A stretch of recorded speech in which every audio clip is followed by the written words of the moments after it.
Hello दोस्तों, success यात्रा academy में बहुत बहुत स्वागत है। आपको पता है कि हम यूपीएसआई के जो पिछले प्रश्न पत्र हैं उनको सॉल्व करा रहे हैं। आप देखें इसको हम कैसे सॉल्व करते हैं और हमसे जुड़े भी। यहाँ पर देखें, एक्स एक कार्य को 131 दिनों में पूर्ण कर सकता है। वह 47 दिनों तक कार्य करता रहा।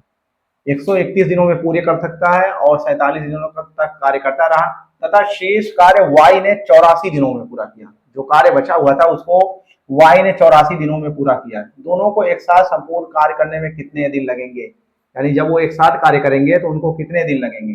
पहले हम देखेंगे एक्स जो है किसी कार्य को कितने दिन में पूरा करता है, 131 दिन में पूरा करता है।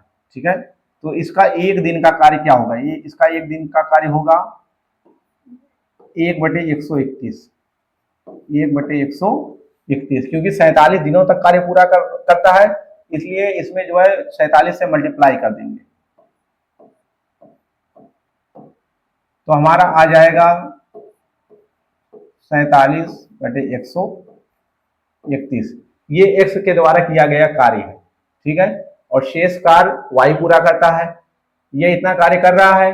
अब इसको हम 1 से माइनस करेंगे और देखेंगे कि कितना कार्य बचा हुआ है जो वाई पूरा करता है।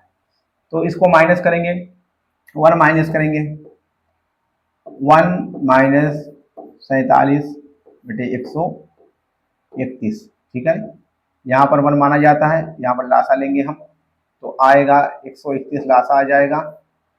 और ठीक है, इसमें डिवाइड करेंगे और इससे मल्टीप्लाई करेंगे, 131 माइनस 47।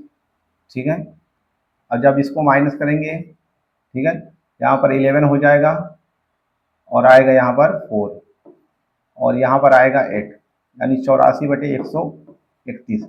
यानी शेष जो कार्य बचा हुआ है वो 84/131 है जो वाई पूरा करता है। कितने दिनों में पूरा करता है, 84 दिनों में पूरा करता है।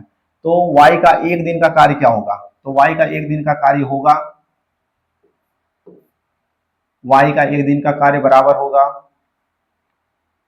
84/131/84। ठीक है, 131 नीचे आ जाएगा, होगा 84/131 गुणे 84। 84 से 84 कट जाएगा, यहाँ पर आएगा 1/131। यानी एक्स जो कार्य 131 दिनों में पूरा करता है, वाई भी कार्य को जो है 131 दिनों में ही पूरा करता है। यानी दोनों का रेशियो समान है, दोनों एक जैसा ही कार्य करते हैं, एक उतना ही समय लेते हैं। अब हम देखेंगे दोनों एक साथ संपूर्ण कार्य को पूरा करने में कितना समय लेंगे। ठीक है, तो एक दिन का कार्य इसका जो है क्या है, एक्स का है 1/131 है और वाई का भी 1/131 है। तो दोनों जब साथ मिलकर कार्य करेंगे तो क्या होगा, तो यहाँ पर हम लिखेंगे, दोनों को ऐड करेंगे, 1/131 धन 1/131। ठीक है, जब नीचे हर में जो है कोई भी जो है नंबर समान होता है तो ऊपर जो है जोड़ देते हैं सिर्फ और नीचे वही लिखते हैं, तो हो जाएगा दोनों समान ही है, सिर्फ 131 लिखेंगे और एक को जोड़ेंगे 2 आएगा। ठीक है, तो ये एक दिन का कार्य है। पूरा कार्य क्या होगा, सिर्फ हम इसी को पलट देंगे, होगा 131/2। जब डिवाइड करेंगे तो आएगा 2 छक 12 हो जाएगा। ठीक है, एक बचा हुआ है, 2 पंजे 10 और यहाँ पर बचा हुआ है, एक बचा हुआ है, 2 पंजे 10 और यहाँ पर 0, यानी 65.50 आएगा इसका आंसर। ये आंसर हो गया इसका। क्वेश्चन नंबर 2 देखें, किसी संख्या को 11 से विभाजित करने पर शेषफल 3 रहता है। उसी संख्या के वर्ग को अगर 11 से विभाजित करने पर क्या शेषफल रहेगा। ठीक है, मान लीजिए वो संख्या n है, ठीक है, उसको 11 से विभाजित किया जाता है तो शेषफल क्या हमको मिलता है, 3 मिलता है। अगर इसके वर्ग को विभाजित किया जाए तो वर्ग जब हम करेंगे तो इसका भी वर्ग हो जाएगा, यानी n स्क्वायर हो जाएगा, तो यहाँ वर्ग भी स्क्वायर हो जाएगा। 3 का स्क्वायर होता है 9 और 11, तो इसके जो समानुपात में है वो है 9। ठीक है, 3 का स्क्वायर होगा 9, तो इसका आंसर हो जाएगा यहाँ पर 9। 700 तक कितनी संख्याएं 3 और 5 दोनों से विभाजित होती हैं? ठीक है, इसको हम निकालने के लिए 3 और 5 दोनों को जो है मल्टीप्लाई करेंगे और इसको डिवाइड करेंगे 700 को, उसी से जो है डिवाइड करेंगे। पहले इसको मल्टीप्लाई करेंगे, 3 गुणे 5 हमको पता ही है कि 15 होता है। 15 से हम इसको डिवाइड करेंगे 700 को डिवाइड करेंगे 15 से।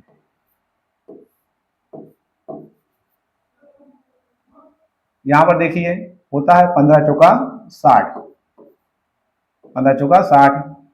इसमें जो है 10 शेष है, 10 और ये 0 मिलके हो गया 100 हो गया।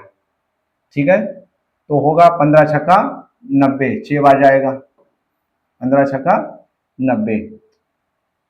तो ये इसका आंसर हो जाएगा 46। यहाँ पर देखिए कितना आया है 46, ये आंसर हो गया इसका। यदि 320 का 20% 460 के 40% से x कम है तो x का मान ज्ञात कीजिए। ठीक है, 320 का 20% हम निकालेंगे पहले। 320 का 20%, ठीक है, हम निकालेंगे।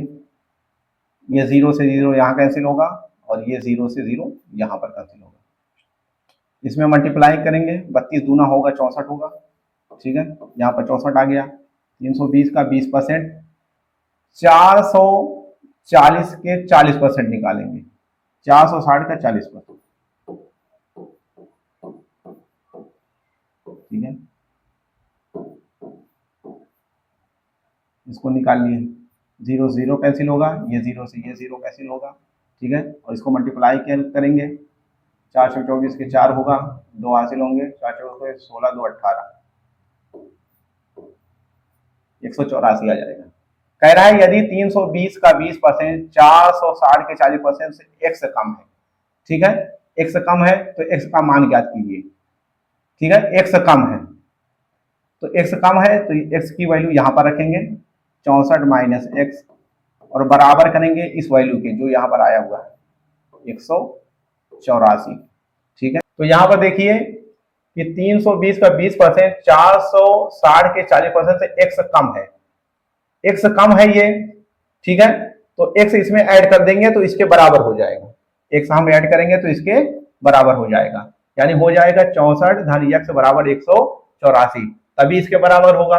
ठीक है, क्योंकि x कम है, x इसमें जोड़ देंगे, दोनों बराबर हो जाएगी दोनों साइड। ठीक है, तो x की वैल्यू यहाँ पर हम निकाल लेंगे, x यहाँ पर रहने देंगे और 64 यानी 64 को इधर ले जाएंगे, 184। ठीक है, और माइनस 64,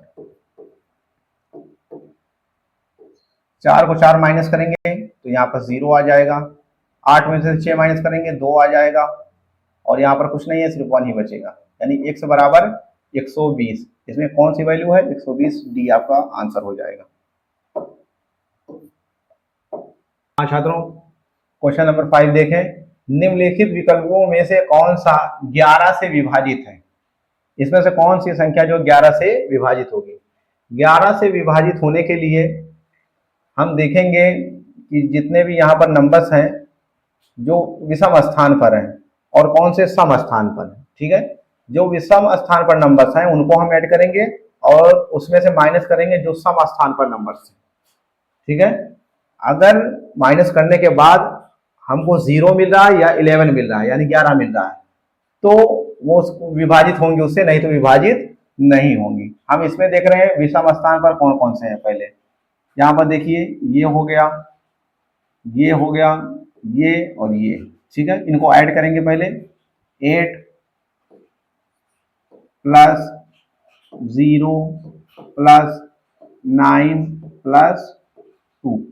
ठीक है, फिर माइनस करेंगे जो सम स्थान पर नंबर्स हैं, यहाँ पर है 4 9 7, 4 9 और 7।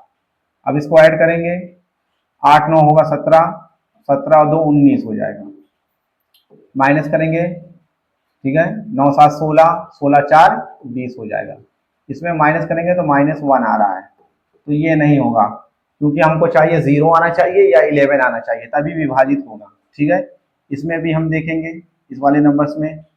ठीक है, 8092, ठीक है, 8 + 0 + 9 + 2 और माइनस करेंगे जो सम स्थान पर है 4 9 8, 4 धन 9 धन 8, 8 9 17 होता है, +2 19 यहाँ भी आएगा, फिर -9 8 17, 4 21 आ जाएगा, तो आएगा -2, ये भी नहीं होगा। अब इसमें हम देखेंगे विषम स्थान पर कौन कौन है, 8 0 9 2, लिखेंगे 8 + 0 + 9 + 2, फिर माइनस करेंगे जो सम स्थान पर है 4 9 और 6 +4 + 9 + 6, इनको ऐड करेंगे 8 9 17 होगा, 0 तो इसकी कोई वैल्यू नहीं, 8 9 17